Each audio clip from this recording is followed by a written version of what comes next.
Red breaking చూస్తున్నాం. రంగారెడ్డి జిల్లా శంషాబాద్ కాపుగడ్డలో దారుణం జరిగింది. బాలికపై బాబాయ్ యాకేష్ పోతురాజు అత్యాచారానికి పాల్పడ్డాడు. శంషాబాద్ ఆర్జీఐఏ పోలీసులకు బాధితులు ఫిర్యాదు చేశారు. ఫిర్యాదు చేయడంతో విషయం వెలుగులోకి వచ్చింది. నిందితుని అదుపులోకి తీసుకుని ఫోక్సో చట్టం కింద కేసు నమోదు చేశారు పోలీసులు. నిందితుడు క్యాబ్ డ్రైవర్ అవడంతో కారును కూడా పోలీసులు సీజ్ చేశారు.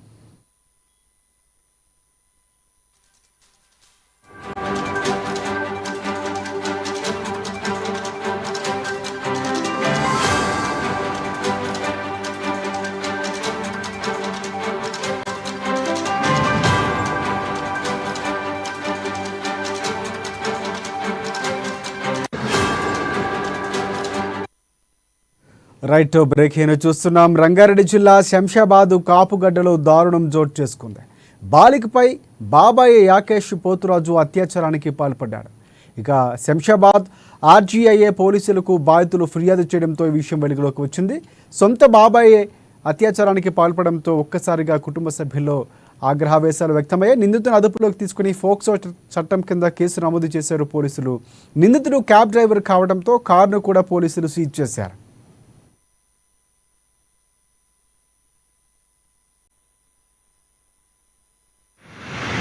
ఈ నెల 20వ తారీఖు రోజు సాయంత్రం 4 గంటల సమయంలో ఒక లేడీ ఆమె వాళ్ళ కూతురుకు సంబంధించి ఇట్లా అత్యాచారం జరిగింది.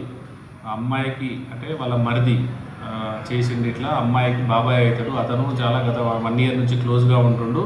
ఈరోజు వాళ్ళ ఇంట్లో ఎవరు లేని సమయంలో ఇంట్లోకి వచ్చినప్పుడు ఆ అమ్మాయి వాళ్ళ బ్రదరు ఆ ఇంటికి డోర్ పెట్టేసి మాకు పోలీస్కి ఇన్ఫార్మ్ చేయడం జరిగింది. దాని ఆధారంగా ఇమీడియట్గా మా వాళ్ళు వెళ్ళి అతన్ని తీసుకొని వచ్చి కస్టడీలోకి తీసుకొని వెరిఫై చేస్తే జరిగిందంటే అతను ఒప్పుకున్నాడు. దాని ఆధారంగా కంప్లైంట్ తీసుకొని ఈ పోక్సో చట్టం మరియు రేప్ కేసు కింద కేసు నమోదు చేయడం జరిగింది. ఇమ్మీడియట్గా మెడికల్ టెస్ట్ కూడా పంపించినాం.